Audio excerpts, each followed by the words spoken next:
pour y fêter le monde. Mes amis, petite seconde, attention. Je veux que chacun comprenne ce qu'on est en train de passer maintenant. Ce soir, c'est Rosh Chodesh et Rosh Chodesh Adar. Mishenichnas Adar, quand rentre le mois d'Adar, c'est ce soir Rosh Chodesh.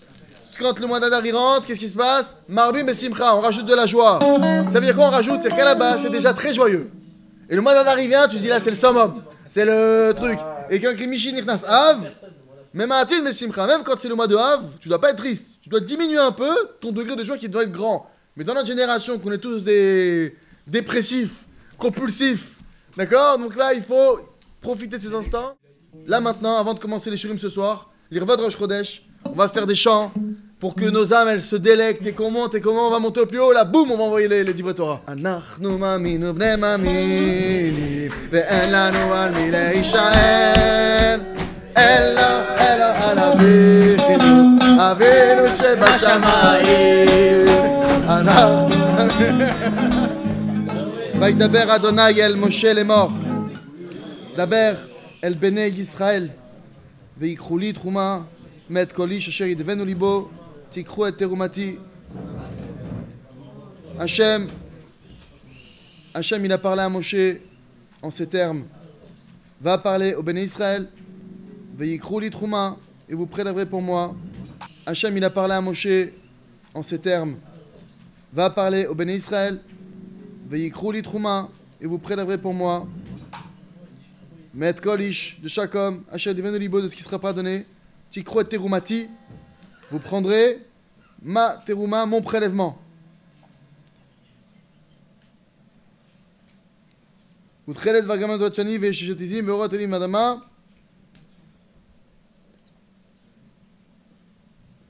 ועשו לי מקדש ושכנתי בתוכם.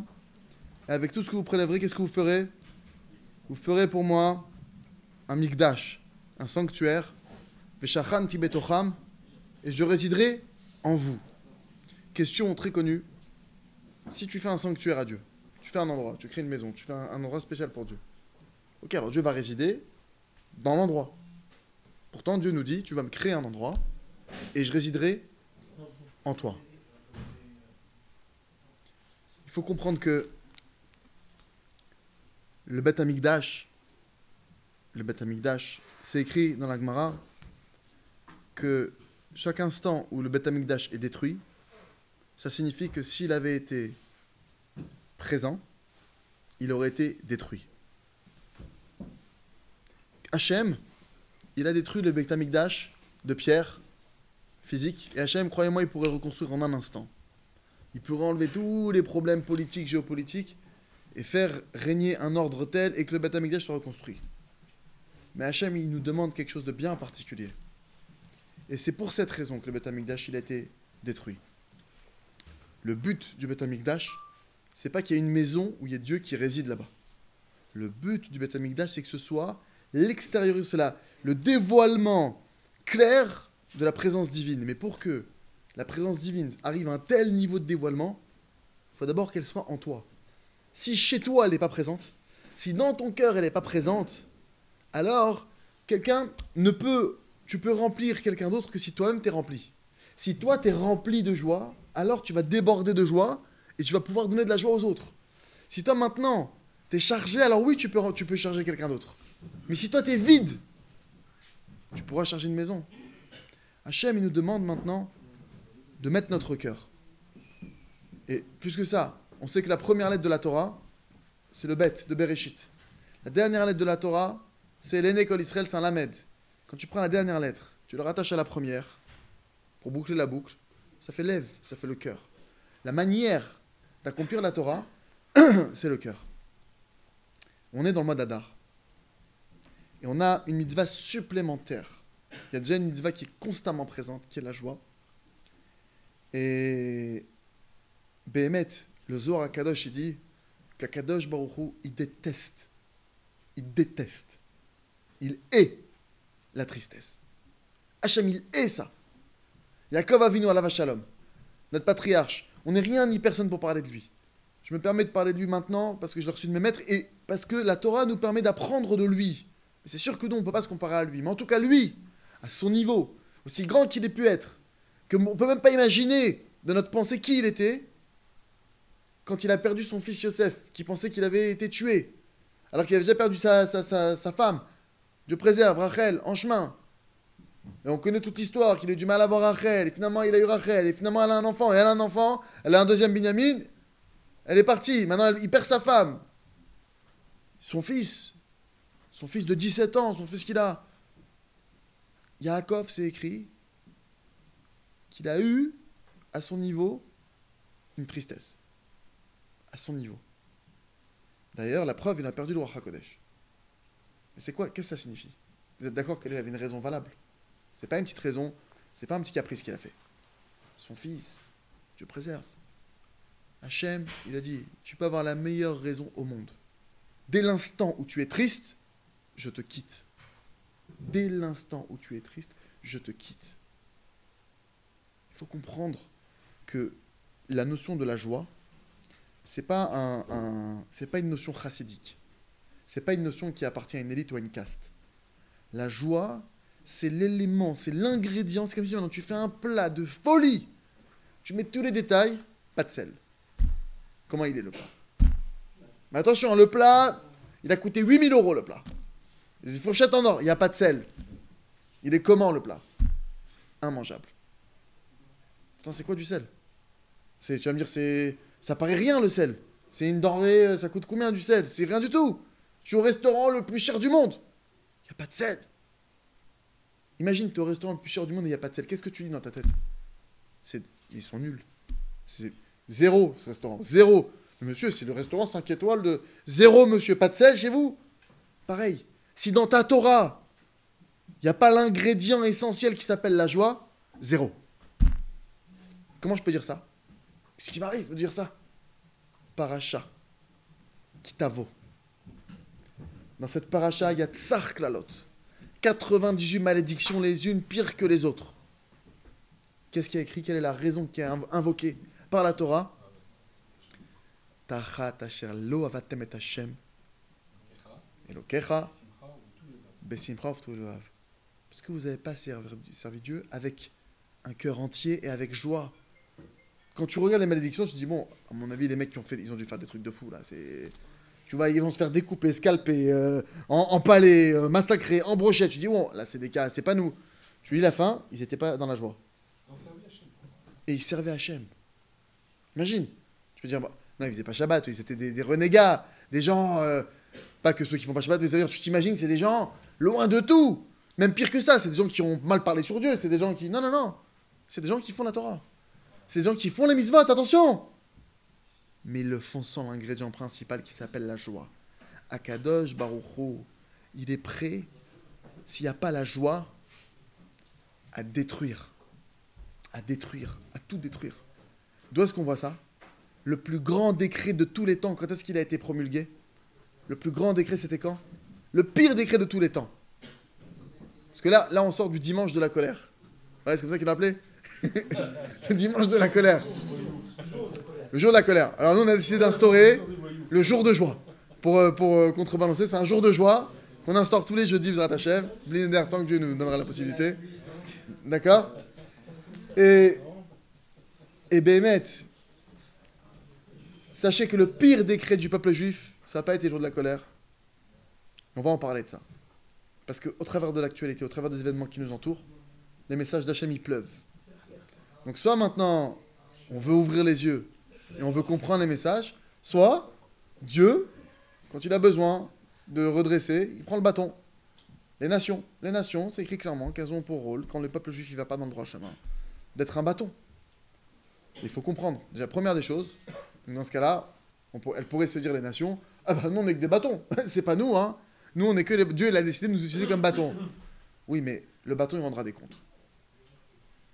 Si on a des auditeurs non juifs, et si vous avez autour de vous des gens non juifs, que nous respectons, parce que chaque créature est une créature de Dieu. Chaque créature, quelle qu'elle soit au monde, mérite le respect par le simple fait qu'elle a été faite par notre Créateur. Et le fait de ne pas respecter une créature, quelle qu'elle soit au monde, c'est un manque de respect au Créateur. Et ça, c'est intolérable. Maintenant, nous, peuple juif, on a le rôle de montrer l'exemple aux nations qu'il y a un créateur unique et que chaque créature a été faite à l'image de Dieu et qu'elle a une place et qu'elle a un rôle à jouer.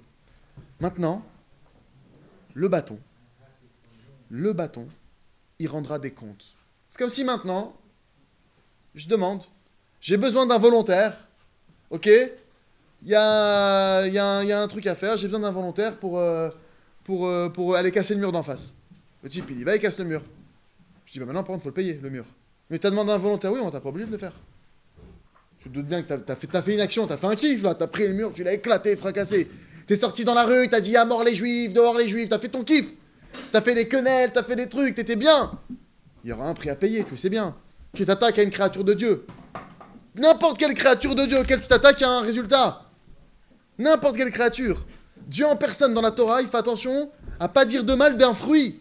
Quel est le fruit défendu qui a été mangé par Adam Arishon? Machloket. C'est une controverse. Personne ne sait. Il y en a qui disent c'est celui-là. Pourquoi? Parce que Dieu ne voulait pas mépriser le fruit. Nos maîtres ils disent pourquoi l'ânesse de Bilam, Dieu l'a tué tout de suite? Bilam il avait une ânesse. il a fait un miracle Hachem. L'ânesse elle s'est mise à parler. Elle s'est mise à parler. Tout de suite après, Dieu l'a tué. On dit mais Dieu pourquoi? Question qu'on pose, pourquoi tu l'as pas laissé en vie? Ça aurait été un miracle de folie. Une ânesse qui se met à parler. Dieu l'a dit non. Je voulais pas qu'elle fasse honte à Bilam. Maintenant c'est qui Bilam? C'est pas un mécréant. C'est un type. Racha, il est noir de mal. Dieu il fait attention à lui. Il était à un niveau aussi haut que mon cher Rabbeinu, aussi haut que notre maître Moshe. C'est chez les nations, c'était le prophète des nations. Dieu, avec tout le mal qu'il a voulu faire, avec toutes les fois où il a désobéi à l'ordre d'Hachem, Dieu il fait attention à ce qu'il n'ait pas honte. Comprenez? Nous déjà, première chose, on ne rentre pas dans la haine qu'il peut y avoir. Les nations, on est là pour leur montrer l'exemple. On est là pour montrer le droit chemin. Et il faut comprendre une chose. Si les nations nous attaquent, nous juifs, on doit avoir ce réflexe. Le monde, il est géré par qui? Par qui il est géré le monde? Par Dieu donné? Ou par Dieu? Par qui il est géré? Hachem, il gère le monde. C'est Dieu qui gère le monde. Et Dieu, il a des marionnettes. Et des fois, Dieu il fait des marionnettes sympas. Dieu donné, Dieu a pris, Dieu reprend. Il fait des petits codes comme ça. Mais c'est que des marionnettes. C'est que des marionnettes dans la main d'Hachem. Dieu, s'il veut, le monde entier le retourne. Dieu, s'il veut, du jour au lendemain, ça sort dans la rue. Les Juifs, la France, c'est pas chez vous. Les Juifs, la France. J'ai cru que... moi, je me suis... je suspecte l'agence juive. Je suspecte l'agence juive d'avoir payé des milliers de figurants. Non, parce que c'est quand même pas... Pas mal. Les Juifs, vous n'êtes pas chez vous, rentrez chez vous. C'est quoi cette histoire? T'as l'impression que t'as l'agence juive. Vous devez faire l'alia. Non, mes amis, le plus grand décret de tous les temps, il a été mis par Hachem, mais il s'est manifesté comment? Par Aman. Aman, il voulait nous tuer, l'ensemble du peuple juif, en une journée. Et il avait mis un programme pour que réellement, en une journée, tout le monde y passe. Donc c'est pour dire, c'est le projet le plus ambitieux. Il a payé, il a acheté, bref. En tout cas, c'est un projet ambitieux. Hitler, il marchait mauvais zicho. Combien de temps ça lui a pris? 5 ans, il n'a pas réussi. D'accord? Donc, plus que ça même. 39-45, bon, disons 5 ans et quelques. Sans compter sa montée au pouvoir, sans compter toute la préparation d'avance, son Mein Kampf, ce livre, ce torchon. Ce torchon qui a une place... Bref, en tout cas, Aman, lui, il a mis le plus grand décret de tous les temps. Et qu'est-ce qui s'est passé pour nous? On a fait tchouva. Le peuple juif s'est remis en question. Le peuple juif a écouté la voix du tzaddik, la voix de Mordechai, la voix des chachamim. Les juifs ont commencé à avoir un sursaut, parce que vous savez, à force d'être mélangés parmi les nations, depuis 2000 ans d'exil, plus de 2000 ans d'exil, 1944 ans qu'on n'a plus de temple, et qu'on erre comme ça de ville en ville, de pays en pays, on va en Espagne, hop, il y a une certaine Isabelle, elle nous dégage, on va au Maroc, hop, là maintenant, d'où est-ce qu'on vient de partir, de quel pays? La Norvège? Hop, jeter de la Norvège, de partout. Il faut comprendre une chose, comment ça fonctionne? Là où on est, la France, ils ont raison, la France c'est pas chez nous. C'est pas chez nous. C'est une terre d'accueil, d'accord, qu'on respecte. On remercie pour le bien qu'on a reçu. Mais c'est pas notre terre à nous. On n'est pas des Francs. On est des Juifs attachés à la terre d'Israël, habitant sur le sol français. D'accord? Il n'y a pas une question de nationalité. Nous, on est Juifs. L'identité juive est rattachée à Israël. C'est comme ça. C'est notre pays. C'est notre terre. Maintenant, Hachem, il envoie des messages. Hachem, il envoie des messages. Qu'est-ce qui se passe quand on n'écoute pas un message? Est-ce que d'après vous, Hachem, il baisse les bras? Non, il baisse pas les bras. Il baisse pas les bras. Hachem, il baisse pas. Hachem, il baisse pas. Parce que Dieu, il est généreux. Dieu, il donne, il a donné et il donnera. Et qu'est-ce qui se passe quand maintenant, nous, on devient comme des enfants? Tu t'aperçois que la personne en face de toi ne comprend rien. Tu commences à lui faire un langage Dieu, donné, Israël, les Juifs, la France, c'est plus chez vous. Rentrez. Un message, entre guillemets, s'il faut expliquer les choses de manière très dichotomisée, simple, Hachem, il envoie des messages. Hachem, s'il veut, il fait un théâtre. Et il nous tend une main en or pour qu'on monte en Israël aujourd'hui. Avec l'agence juive, maintenant, grâce à Dieu, il y a des subventions. Il vient et il se monte. Je te paye ça, je te finance ça, je te forme, je t'apprends l'hébreu. Vous, t'as vu ça? Pour monter en France à l'époque, moi je me rappelle mon père, pour travailler, il a eu du mal. Il a fallu qu'il ait un certificat, et d'un titre de séjour, et d'un truc, il a dû faire des pieds et des mains. Là-bas, on te dit non, monte, juste monte, on te paye si tu montes. On vient, on te paye le billet, on te paye le cadre, on te paye le truc. Vous êtes combien dans la famille? 4, 5, on fait un budget en fonction de ça. Vous êtes exonéré d'impôts, vous êtes exonéré de trucs. Avec ça, t'as peur. En France, à l'époque, mon père, zéro relation. Il est parti avec un copain, lui, à 20 ans. Il a eu peur?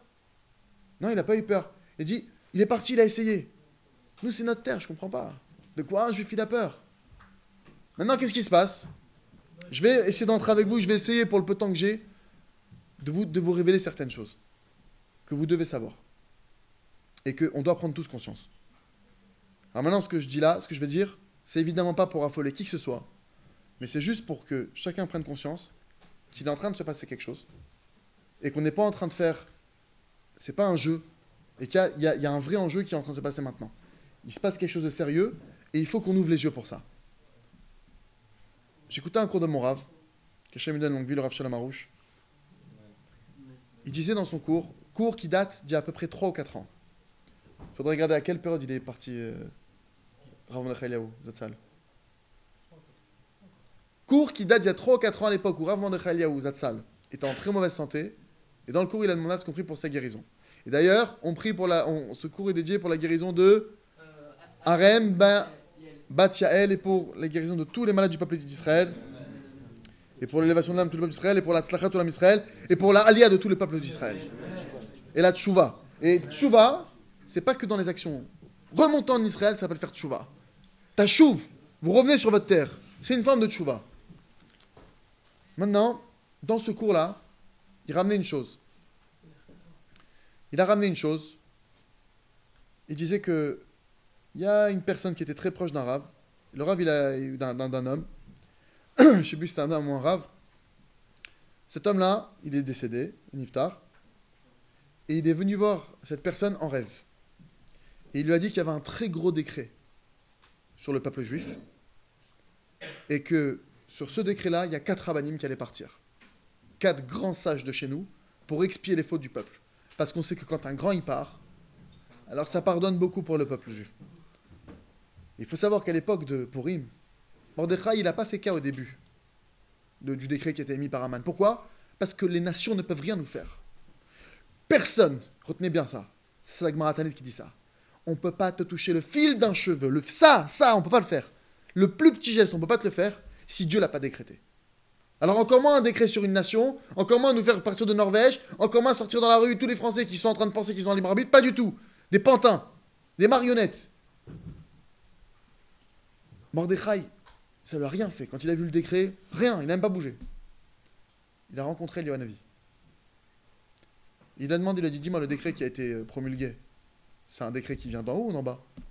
Il lui a dit, c'est un décret qui vient d'en haut. Et là, ça change tout. En bas, ils peuvent rien faire. Mais en haut, si c'est monté en haut, là, ça rigole plus. À partir de là, d'un coup, on voit Mordechai qui, d'un coup, alors qu'il était entre guillemets très détente par rapport au décret. Il se met en habit de deuil, il se met par terre, il se met de la cendre sur la tête. Il demande à voir Esther, et il se passe quelque chose. A commencé le processus. Ils ont écouté le tzaddik de la génération de l'époque, c'était Mordechai. Il a commencé à donner une direction. Donc évidemment qu'aujourd'hui, il faut être clair. On n'a pas à avoir peur des nations. On n'a pas à avoir peur, entre guillemets, de ce qu'on peut, des médias ou de ce qu'on pourrait voir ici et ailleurs. Ce qui est inquiétant, c'est le décret qui, a priori, est un décret divin. C'est un décret divin. A priori, il y a donc, à l'époque où le Rav Mordechai Eliyahu était encore vivant, il y a donc une personne qui a fait ce rêve, que 4 grands rabbinim devaient partir pour expier les fautes du peuple juif. Entre-temps, Rav Mordechai Eliyahu Zatzal, il est parti. Baba Elazar Zatzal, il est parti. Rav Eliashiv Zatzal, il est parti. Rav Yosef Zatzal, il est parti. Rav Moshe Ben Tov Zatzal, il est parti. Il y en a plus que 4. Et il y en a encore d'autres. Il faut comprendre. Le Rav Kook, j'ai entendu que le Rav Kook de Tibériade, qu'Hachem lui donne longue vie, quand il y a eu l'histoire, quand il y a eu le décret, le Rav Kook, le Rav Berland et Baba Lazare, ils ont pris chacun sur eux quelque chose. Baba Lazare, il a pris la mort sur lui pour expier le peuple. Le Rav Kook, on m'a raconté que lui, il a pris pendant un moment sur lui la galoute. Le fait de... C'est une souffrance que certains tzadikim prennent sur eux pour expier des fautes pour le peuple, notamment. Et c'est quoi la galoute? C'est qu'il devait se déplacer de ville en ville, tu restes pas au même endroit une journée. Et le Rav Berland, il a pris sur lui les hontes. Qu'Hachem donne une longue vie. Il a pris sur lui les hontes, et effectivement, il a commencé à avoir en Israël des hontes comme pas possible. Je ne sais pas pour quelle raison, mais le Rav Kook a dû arrêter de prendre la galoute sur lui. Le Rav Berland a pris, en plus des hontes, la galoute. Ce qui fait que maintenant, en plus des humiliations qu'il a eues en Israël, il s'est retrouvé à être éjecté d'Israël. Il est parti au Maroc, il s'est fait humilier là-bas, il s'est fait éjecter du Maroc. Donc c'est un mélange de honte galoutique. Et là, il est actuellement en Afrique du Sud, vers le Zimbabwe. Vers le Zimbabwe, bon, là-bas, c'est pas évident, je pense, mais... Pourquoi je vous dis ça? Parce que on est en train de vivre quelque chose de très spécial. Il faut avoir les yeux ouverts. Certains ont peut-être entendu parler d'un enfant qui a 9 ans, qui s'appelle Shmuel, qui se dit être le prophète Shmuel Hanavi, le véritable prophète. Je ne rentre pas dans la polémique qu'il y a pu avoir autour de ça, puisque ce n'est que pure spéculation. Aujourd'hui, il y a une vraie question d'émouna concernant cet enfant. Évidemment qu'il n'a demandé à personne de transgresser la moindre halakha, et évidemment que s'il demande à quelqu'un de transgresser la halakha, on ne devrait pas l'écouter, puisque la Torah est déjà claire à ce niveau-là. Mais si maintenant j'essaie, moi, chacun à son niveau, on essaie de se prendre un peu de recul, on essaie de voir les messages que Dieu est en train de nous envoyer. Cet enfant, il est venu, moi je l'ai vu il y a à peu près, pas ce mois d'août là, il y a un an, le mois d'août d'avant. Donc ça fait un an et demi. Quand on a été le voir, il a dit un message très global, très général, où il disait, voilà, je viens pour préparer la Géoula, la délivrance, et pour annoncer au peuple juif, ça y est qu'il est temps, qu'ils doivent remonter sur leur terre, et plus que ça, que d'ici 1 an et demi, par là, 2 ans à l'époque, il y aurait des changements qui feraient qu'on serait dans une ère plus difficile. Et donc lui, son message c'est de dire, maintenant qu'on est encore dans un laps de temps où ça va, d'accord? Alors maintenant préparez-vous, au lieu de partir comme nos pères, nos ancêtres qui ont encore une valise devant, encore avec le minimum pour partir du Tunisie et du Maroc, tous ces pays-là, à chaque fois on se fait éjecter avec le minimum. Là il nous dit voilà, organisez-vous, vendez ce que vous avez à vendre, faites le nécessaire pour monter la tête haute, Comme on demande à Hachem tous les jours, Shiolechenu, Kumuyut Lartsenu, qu'il nous fasse rentrer la tête haute sur notre terre. Et là aujourd'hui, tu te fais rentrer, l'agent juif, tapis rouge, t'arrives là-bas, d'ailleurs ils ont fait un truc tapis rouge, vraiment ça s'appelle tapis rouge. Quand t'arrives, l'accueil des Olim, des immigrés, et ils ont mis en place des structures, et aujourd'hui là-bas, bref. Et cet enfant, je le précise, c'est un enfant qui est pas autiste, il est handicapé moteur et cérébral. Il a 1% de cerveau. Il est mort-né, il a été réanimé à coup d'électrochoc, son cerveau a grillé. D'accord? Il était aveugle pendant un moment, et il a des signes de rémission importants, puisque déjà il voit aujourd'hui. Il se déplace, enfin quand il se déplace, il peut faire des mouvements qu'un handicapé moteur et cérébral ne pourrait pas faire. Et il a annoncé qu'il guérirait. Et ça ferait partie des signes de la Géoula. Maintenant, voilà, encore une fois, je ne rentre pas dans la polémique. Moi, je suis un petit juif simple. J'habite en France. Et en France, mes amis, vous le savez, ça sent le roussi. Nous, on est là en train de se poser des questions. On n'a jamais vu autant de juifs qui parlaient de l'Alia comme ça. Parce que tout le monde est en train de sentir qu'il y a un problème. Il se passe quelque chose. Et ça ne vient pas des nations. On sent que là, il y a une ère, il y a quelque chose. Hachem, il est en train de tendre la main, une main puissante vers son peuple. Il y a Trazaka, ou Vizroa Netouya qui est en train de nous sortir de notre Égypte. Et si maintenant, il y a des juifs qui sont un peu enfoncés dans leur Égypte, Dieu, il a prévu les macotes. Comme en Égypte. Si on est trop dans notre exil, dans notre enfoncé, c'est quoi l'esclavage d'aujourd'hui? Ton argent, ton canapé en cuir, tes fonctions, tes avantages, ton RMI, ton RSA, des petits trucs où tu te dis, attends, comment je vais faire pour vivre sans ça? Des trucs qui sont bidons. Que ce soit des millions, des milliards ou le RSA, c'est bidon. Pour de l'argent, tu vas maintenant tronquer ta vie, ton identité, ton peuple, ta terre, tes racines. Pourquoi? Pour un confort, pour un avantage social? Hachem, il a prévu le coup cette fois-ci. Parce que cette fois-ci, mes amis, ce qui est prévu, c'est pas comme à l'époque de la sortie d'Égypte, si Dieu veut. Ce qui est prévu, c'est Ish le Yahader. C'est qu'il n'y ait pas un juif qui soit en dehors. C'est qu'il n'y ait pas un seul juif qui soit mis de côté. Et que tout le peuple juif, si Dieu veut, Amen, Keniraton, que Hachem il fasse qu'on remonte tous, qu'on soit tous ensemble. Tous ensemble et qu'on remonte tous sur notre terre, la tête haute, et qu'on reprenne notre place de lumière, d'étoiles parmi les nations, pour éclairer les nations. Si les nations, elles savaient c'était quoi le Beth Amikdash, elles courraient pour le reconstruire. Si elles savaient c'était quoi le temple, elles courraient. Si elles savaient c'était quoi l'influence que ça avait sur le monde, et ce que ça leur apportait ici et ailleurs, elles courraient. Maintenant, la première des choses, c'est que le peuple juif, il doit récupérer sa place. Maintenant, pour récupérer sa place, la première étape, c'est de faire l'Alia. C'est de remonter sur sa terre. Maintenant, encore une fois, ce qu'il faut être clair aujourd'hui, c'est que là, on parle même plus, on est dans une situation, on est Bemakom Sakana. Il y a un danger qui est en train de se lever. Et je vous le précise, alors moi maintenant, j'ai rencontré Shmuel. J'ai eu une autre rencontre un peu particulière avec lui. Et donc il annonce, il me dit, voilà, il reste 1 an et demi. Dans 1 an et demi, les Juifs de France, ça, il faut que tout le monde parte. Moi, je suis... Bon, il m'a dit que c'est le prophète Shmuel, je peux pas le vérifier. C'est un enfant, j'en sais rien. J'y crois, entre guillemets, Beimouna Pshuta. J'ai pas de... Rien ne peut me... Pourquoi pas? D'accord? Après, il y en a certains qui sont entrés, c'est un Gilgoul, pas un truc. Je suis pas assez chacham, Mechila, j'ai un petit cerveau. Moi, j'ai un enfant, peut-être que... Et pourquoi je pourrais pas croire que Dieu est en train de m'envoyer maintenant, au travers d'un enfant, une main, qui est en train de me dire, mon fils, rentre en Israël?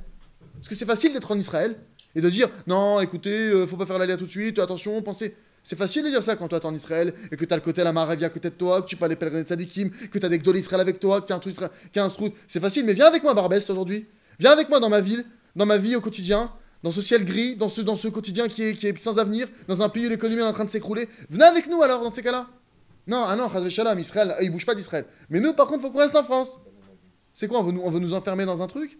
Moi, je pourrais pas réussir. Et on est en train de dire, attention, Israël, c'est très dur. Faut tout prévoir. Je comprends, Dieu, il peut pas m'aider en Israël.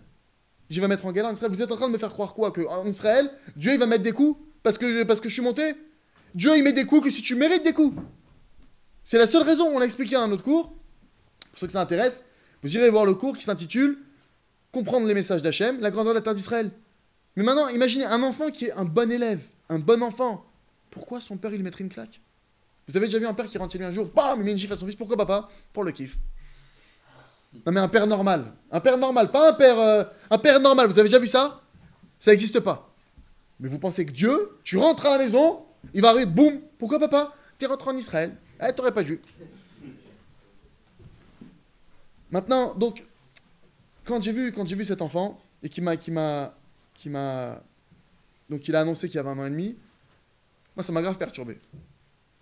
Je me suis dit, mais s'il reste qu'1 an et demi, en plus c'est pas ça, on sait qu'il y a beaucoup de juifs qui sont complètement, même pas au courant, comment on va faire?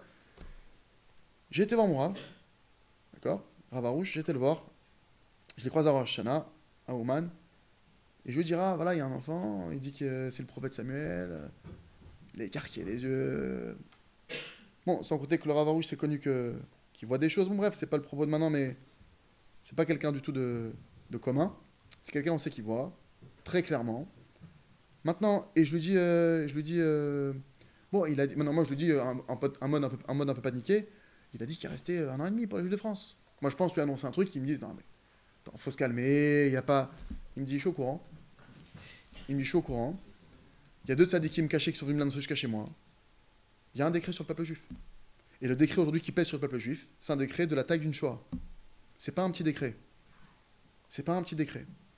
Et c'est pas pour rien que c'est les quenelles qui ressortent aujourd'hui. Faut être clair. Nous maintenant, moi je regarde pas Dieu donné, je regarde Nathanaël. Je regarde Nathanaël, Hachem il donne des signes. On sait qu'à la fin des temps, la Géoula, sous quel règne on sera, sous quelle, entre guillemets, domination on sera, sous le règne d'Ishmaël, Ismaël, qui aura fait une alliance avec Édom l'Occident. Je sais pas, Dieudonné, islamiste, qui fait des quenelles. Hitler, il marche qui s'associe avec l'extrême droite et Le Pen et autres. C'est une alliance, je pense que c'est vraiment une belle incarnation de notre prophétie de la fin des temps, que Ishmaël va s'associer avec Édom. Bon, je précise aussi dans l'histoire que c'est pas écrit qu'Ishmaël allait gagner. Je dois quand même le dire au bâton, parce que au moins que ceux qui sont du camp, entre guillemets, du côté du bâton, que vous ayez un libre arbitre de savoir, le bâton ne gagnera pas. C'est écrit que justement Ishmaël, pourquoi Ishmaël plus qu'un autre? Parce que Ishma écoutera, Dieu il entendra, quand on sera oppressé à ce moment-là, nos prières. Les nôtres. Et il nous fera remporter la victoire. Maintenant, ceux qui veulent tenter le pari de nos prophéties, elles sont toutes réalisées jusqu'à maintenant.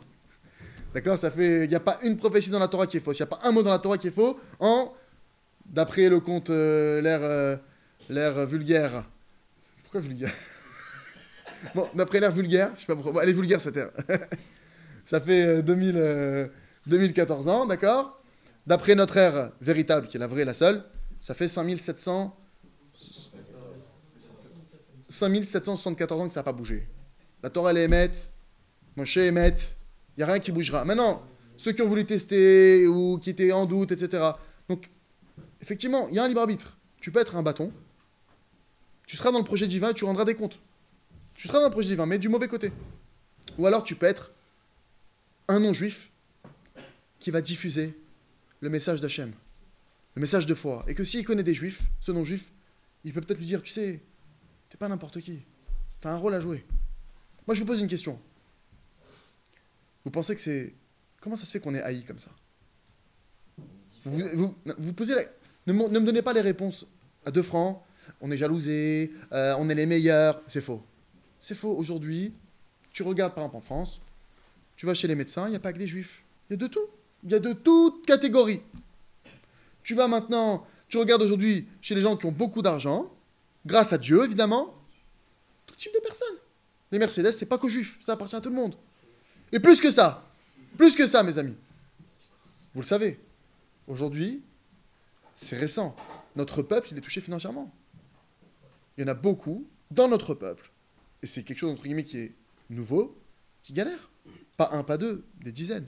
Pères de famille, 5 enfants, 7 enfants, des gens qui ont des difficultés, mais c'est pas possible. À se demander.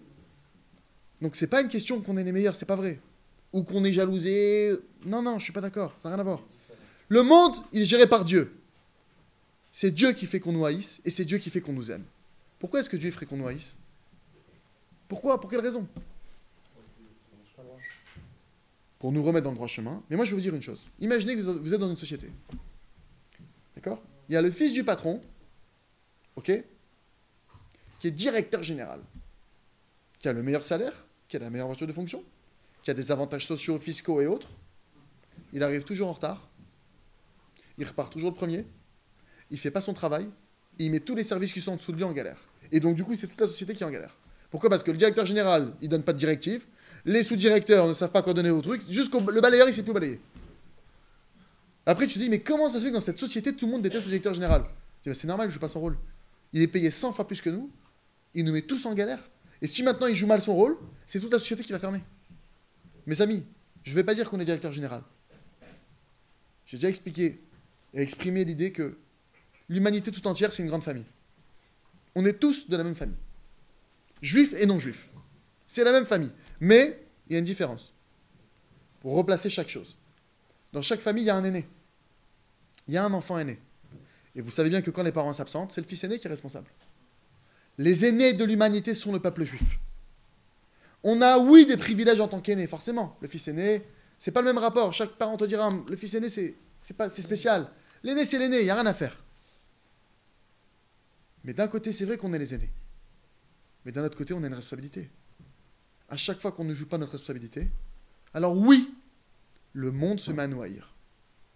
Donc si aujourd'hui, tu vois que dans les rues, on fait des quenelles, tu vois que dans les rues, c'est pas pour qu'on dise les nations, elles ont rien compris, ils vont voir. Pas du tout. Moi, je me dis pourquoi j'assiste à ça? Pourquoi eux, ils sont en train d'avoir une haine qui est gratuite, vraiment? Premièrement, parce que peut-être moi, j'ai de la haine gratuite envers mes frères. Peut-être que moi, je joue pas mon rôle. Peut-être que moi, je suis pas à ma place. Et ils ont raison qu'on n'est pas à notre place. On est là pour être comme les nations, nous. On est là à passer notre temps à chercher le meilleur diesel et le meilleur travail au monde. Et à faire la coupe et la mèche et le truc. On est là pour ça, nous, peuple juif. Ils ont raison qu'on n'est pas à notre place. T'es censé donner une directive au monde. T'es censé donner un éclairage au monde. En pleine nuit, une étoile, c'est pareil, une étoile en pleine nuit. Ça t'oriente. On est dans l'obscurité. On arrive à la fin des temps. Il y a une obscurité totale. Les nations, elles sont perdues. Et toi, tu te mets à maintenant prendre tes bières et regarder tes matchs de foot et faire des paris et dans ton hot dog sur ton canapé et vouloir faire comme tout le monde. Alors que t'es censé maintenant donner une direction, le bateau est en train de couler. Et voilà pourquoi on est haï. Mais si chaque juif, il se met maintenant à se remettre en question et à vouloir faire tchouva béhémet, une vraie tchouva. Et la première des tchouvas, je vous le dis, la première, et je me parle à moi, et mon Rav il dit que ça, normalement, c'est les 10 premières années d'un juif, quand il commence à revenir vers Dieu, il doit travailler sur ça très fort. C'est la joie. Mon Dieu, pardonne-moi pour toutes les fois où j'ai pas été content de ce que tu m'as fait. Parce qu'à chaque fois qu'un homme il n'est pas content, c'est ce qu'il est en train de dire que ce que Dieu lui envoie, il n'aime pas ça. C'est-à-dire que tu dis, mais attends, lui il fait pas Shabbat, il fait rien, il a pas de problème. Moi je fais Shabbat, ok, je grogne un peu, mais je me fais déchirer.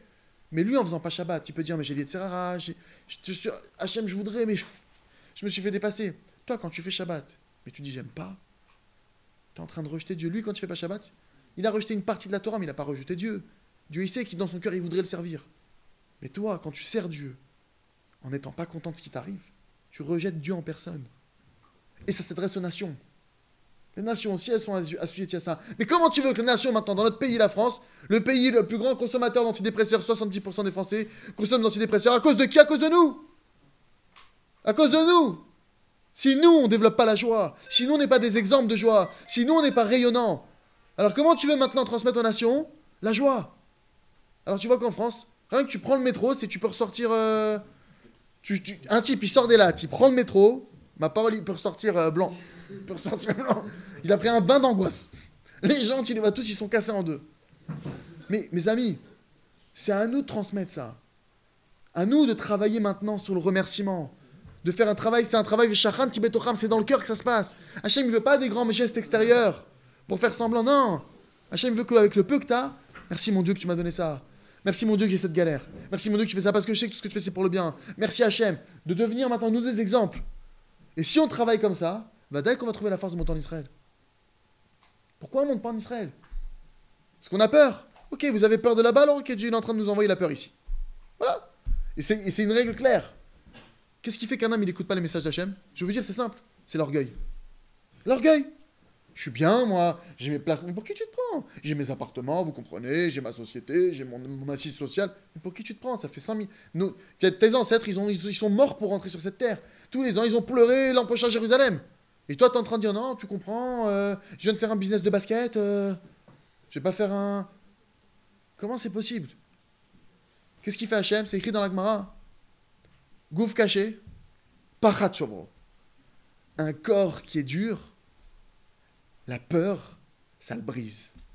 Dieu, pour notre bien, qu'est-ce qu'il fait? Il est en train d'envoyer la peur. Pourquoi? Et bizarrement, hein, c'est marrant. Et d'un coup, là, t'envoies la peur. Oui, un jour juif, ce serait pour quand la prochaine réunion? Toute la famille. On est 23. Oui, oui, même ma grand-mère. Oui, oui. Et là, oui, les médicaments, elle se débrouillera. Elle se débrouillera. Comment c'est possible? La peur. Dieu, il a envoyé. Zichrono Livracha, ça a commencé avec Sébastien Selam. On a vu un exemple comme ça. On n'a pas réagi. Dieu l'a envoyé. Zichrono Livracha, il a Nalimi. Il nous a envoyé ce message. Lui, ils sont partis en korban pour nous, des tzadikim. Nous, on ne réagit pas. Vous ne réagissez pas avec Yanalimi? Vous ne réagissez pas avec eux? Vous ne comprenez pas que dans ce pays, il y a un problème, que maintenant vous devez retourner sur votre terre, reprendre votre place? Toulouse. Toulouse, des enfants. Des enfants. La famille Sandler, Zichrono Livracha. La petite Elisheva. Elisheva s'appelait, Zichrono Livracha. Ça suffit pas. Ça suffit pas encore. Il faut encore qu'on s'endorme. La France, elle a une clipa qui est très forte, elle endort. Elle endort. On oublie Dieu très facilement. On se met dans des délires très facilement. Hachem, il veut qu'on se réveille. Hachem, il envoie au travers d'un enfant, s'il faut. Il y a le prophète Shmuel, d'après certains, d'après ce qu'il dit, mais quoi qu'il en soit, il y a une date qui a été lancée. Cette date-là d'un an et demi, mon Rav, il me dit qu'elle est confirmée. Je parle à un autre Rav à Ouman. Pareil, je suis quand même, je dis, c'est pas possible. Moi, je dis, c'est quoi cette histoire? Il est au courant, c'est quoi cette histoire? Genre, il y a un... Nous, on est là-bas, on est les derniers. Je demande à notre Rav, il me dit oui, faites-le aller, activez. Je dis mais quoi, tout le monde est au courant de cette histoire? Un autre Rav qui est un peu mécoubal comme ça. Ceux qui touchent au sod, entre guillemets, au secret de la Torah, ils sont au courant de ça. Et vous voulez plus que ça? Je vous donne un scoop que j'ai entendu, parce que pour ceux qui parlent pas hébreu, vous n'avez pas pu l'avoir. Je l'ai entendu sur le site de Rav Arouche, sur breslev.co.il. Il y a son fils, Rav Nachman Arouche. Je sais pas pourquoi il appelle Nachman d'ailleurs. Et il racontait son fils. Ils sont proches de la famille Abouchatzera. Le Rav Arouche, il est proche de la famille Abouchatzera. Il est aussi très proche de Rav Yosef Zatzal. Il est proche de tous les gars d'Israël. Rav Arouche, il aime tout le monde. Il est proche de tout le monde. Baruch Hashem. Et son fils, il racontait qu'il est parti voir Rabbi David Abouchatzera. Qu'Hachem lui donne une longue vie. Ça te dit. Et il a demandé. En fait, le Rabbi David Abouchatzera, il reçoit normalement du matin au soir. Et là, depuis Rosh Hashanah, je crois, il a arrêté de recevoir pendant 1 mois ou 2 mois. Plus personne. Rav Nachman Arouche est parti le voir. Donc, eux, ils ont des entrées entre guillemets VIP. Il a quand même été voir le Rav, je sais pas pour quelle raison, il était le voir. Et il a demandé au Rav quand même, il dit, mais Rav, pourquoi vous ne recevez plus? C'est quand même bizarre. Ça fait 5, je sais pas combien d'années qu'il reçoit du matin au soir. Là, il arrête, plus personne. Le Rav ne lui répond pas. Il a dit, le Rav, il a esquivé là, sa question. Et pour une discussion, il dit, écoute, j'ai plus l'effort, je suis fatigué, je mange pas, je dors plus, je peux pas, je suis fatigué. Bon, il rediscute, il lui redit encore ça. Bon, il dit, j'ai pas compris pourquoi maintenant les événements passent. Rav Yosef Zatzal, son mérite nous protège, il est tombé gravement malade. Et il faut comprendre qu'il est vraiment parti en capara pour le peuple. Il a eu des souffrances. Il arrive à un niveau de souffrance à la fin de sa vie que même la plus grande dose de morphine ne le calmait plus. L'entourage qui était autour de lui racontait qu'il pleurait en étant à côté de lui parce que chaque mouvement qu'il faisait, il disait aïe, aïe, aïe, aïe. Je crois qu'il est tombé, il s'est cassé la clavicule à l'hôpital. Il a eu le coup fatal. Le coup fatal, l'endroit qui est insoignable, intraitable, il a eu ça à la fin de sa vie. Inguérissable. Bref, imaginez, c'est-à-dire que c'est pas il est mort, bon, ça, il est parti dans une souffrance que Dieu préserve. Et à sa levaya, à son oraison funèbre, son enterrement, le Rav Arouche, il est assis à côté de Rabbi David Abouchatzera. Et ils se sont parlé. Et Rabbi David Abouchatzera, il a dit, depuis Rosh Hashanah, pourquoi il ne recevait plus personne? Parce qu'il y avait un gros décret sur le peuple juif. Encore ce même décret. Hein. On est depuis 3-4 ans, on est en train de le retarder. Mais maintenant, il faut activer. On va expliquer comment activer dans un instant. Après, je vais laisser la place à Binyamin. Rabbi Binyamin. Il lui a dit, depuis Rosh Hashanah, j'ai pris sur moi toutes sortes de choses pour essayer d'amoindrir et pour calmer le décret. J'ai jeûné, pas manger, pas dormir, pas boire. J'ai tout pris sur moi pour essayer de calmer. Il dit, il n'y a rien eu à faire. Le seul moyen de calmer le décret, c'était que Rav Yosef Zatzal parte. Il parte en korban comme ça. Par son départ, on a eu encore de la rallonge. Le Rav Arouche, quand on a parlé de Shmuel, tout de suite, il a enchaîné sur quelque chose. Parce que c'est imminent. Il se passe des choses et c'est imminent. Il a dit tout de suite, il y a un enfant en France qui dévoile des choses, etc. Et il a dit, il faut tout de suite activer la fatsa, la diffusion. Il faut diffuser, il faut absolument maintenant, et c'est notre devoir à tous, de diffuser la foi, de devenir Gdoshim, de travailler sur nous, de faire attention à nos yeux, de travailler fortement sur nous, et surtout, diffuser la foi. Ceux qui assistent à ce cours, ceux qui sont présents ou ceux qui m'écoutent, faites un share. C'est rien aujourd'hui sur Facebook de partager. Partager les vidéos, partager les cours, pas que ce cours forcément, mais de partager tous les cours qui réveillent nos frères, qui donnent la foi, qui permettent de se rapprocher d'Hachem. De vraiment faire un effort pour que chaque juif, il mérite de ça. Et en particulier, pas parce que c'est mon rave, de faire un effort de diffuser en particulier l'enseignement du Rav Arush. Notamment ses livres, le Jardin de la foi, notamment ses CD. Parce que Béhémet, il sauve des vies. Il sauve des vies littéralement. Il raccommode des couples. Ça a évité des suicides, des avortements, des dépressions, des déprimes, des catastrophes. Pourquoi ? Parce que maintenant, dès qu'un homme il perd la foi, c'est le début de toutes les catastrophes qui peuvent lui arriver. Il dit Rabbi Nachman, dans l'Écoute Moran, que toute la galoute, elle provient d'une seule chose. Chesron et Mouna. Le manque de foi. Ce sur quoi aujourd'hui on doit tous travailler, c'est la foi.